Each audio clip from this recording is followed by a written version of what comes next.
If you've been recently diagnosed with diabetes, it is important that you stay positive. Many people with diabetes go on to live full, normal, healthy lives. Diabetes is not a diagnosis that should hold you back in life. However, it is equally important to make the necessary lifestyle changes.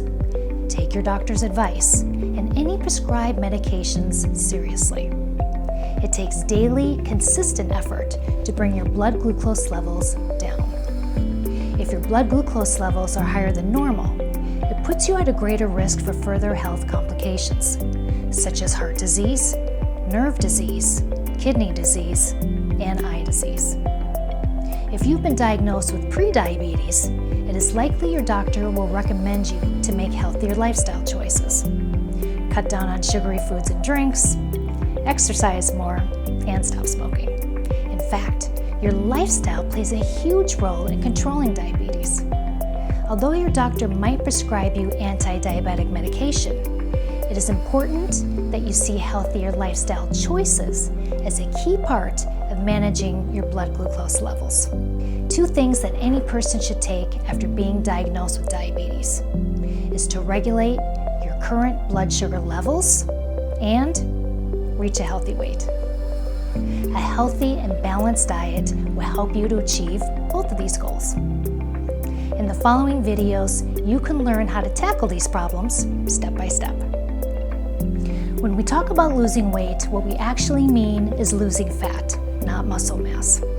Abdominal fat, or the fat that surrounds your belly, is one of the critical indicators and probably the most fundamental reason for type 2 diabetes. When fat surrounds your internal organs, and especially the liver, your body develops insulin resistance. How can you reduce the amount of abdominal fat in your body?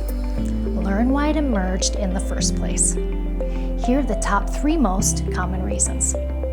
Eating an unbalanced diet and foods that are high in processed foods, sugar, and salt.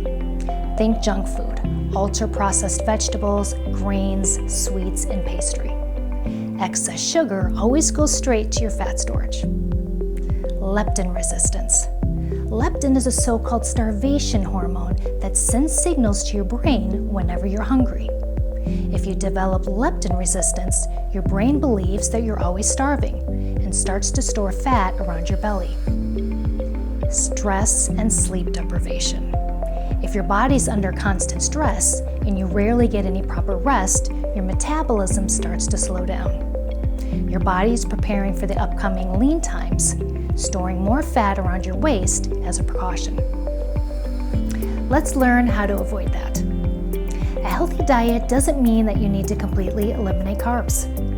The main rule is to focus on a moderate amount of quality carbohydrates. Here are the 5 rules you must follow to correctly follow a healthy diet. Find out the optimal amount of total calories, carbs, fats, protein, sugar, and cholesterol for your body's build and current activity level. Space out these calories throughout the day and make sure you eat every 3 to 3.5 hours to keep your blood glucose levels in place.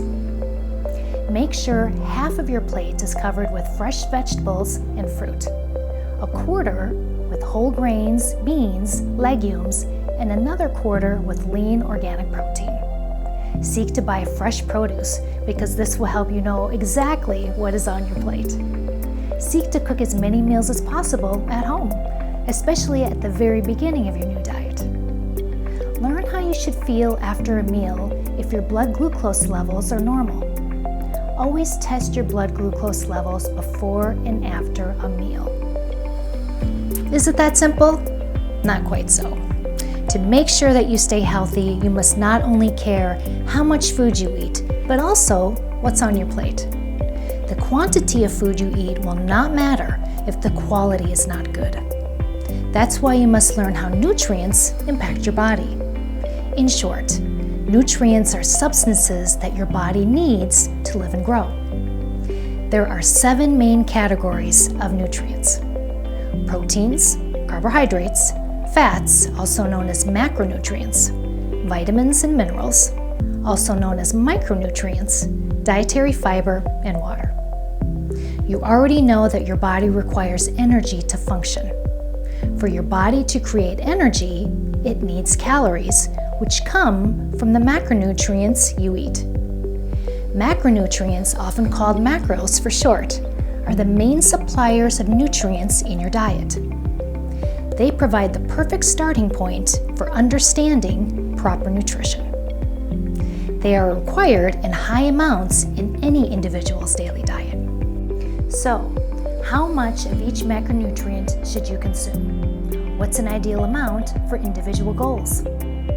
First off, not all calories are created equal. Thus, even if your goal is to lose weight, you'll want to know healthy macronutrient amounts to obtain that goal. The ideal proportion of foods eaten per day is as follows. 35 to 45% of your daily calories should come from carbs. 20 to 35% of your daily calories should come from fat. And 20 to 35% of your daily calories should come from protein. All of these foods add up to 100% healthy meals. How does this all translate into your everyday life? Make sure you have the following food on each plate of food you consume. Have plate for vegetables or fruits. Think about adding a splash of color here to get enough micronutrients. A quarter whole grains. Grab some brown rice, quinoa, oats, barley, or whole wheat. A quarter protein. Aim to include lean meat, fish, beans, or nuts as a quarter of your meal. Keep oils to a minimum. Always choose healthy fats. Choose water, tea, or coffee. You don't want to be drinking your calories like soda or juice. Instead, choose water, tea, or coffee. Let's dive deeper into which foods you should avoid to make sure you keep your blood sugar levels at bay. Avoid heavy meals. After you eat, your food travels through your stomach and small intestine, where you digest it. This process takes between 6 to 8 hours. Later, the leftovers go into the large intestine, where the colon absorbs water out of it and eliminates the waste. The entire digestive process takes up to 36 hours. Overall, the rule of thumb is to not eat anything heavy 3 hours before going to bed. The first 3 hours are crucial because this is the time when food gets taken apart and absorbed into your bloodstream. Reduce fried meals. Fried foods are not recommended for anyone, whether they're perfectly healthy or not. So it's best not to think of it as something you have to sacrifice just because you have diabetes. Instead, try to focus on the idea that you're just trying to improve your eating habits and eliminate the bad foods from your diet.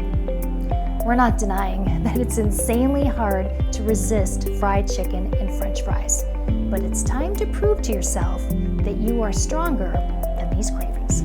Forget sweetened drinks. Most of us grew up drinking all sorts of sugary sodas, iced teas, and fruit punches. However, there are absolutely no nutritional benefits in these drinks, and they raise your blood sugar levels.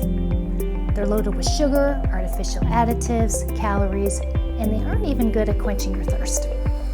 Soda eats up and dissolves tooth enamel, promotes weight gain, stresses your body's ability to process sugar, and increases blood pressure. There's basically no logical explanation why you would choose these drinks over a refreshing pitcher of water induced with a few slices of lemon, orange, or mint leaves, white bread, rice, and pasta. Remember the old food pyramid? The one with various bread, bagels, and cereals at the bottom? These are the exact foods that cause the greatest increase in blood glucose. To reverse or manage diabetes, you need to eliminate all these unnecessary carbohydrates, such as bread, pasta, or white rice, and replace them with whole, unprocessed carbs, whole grains, legumes, and healthy fats.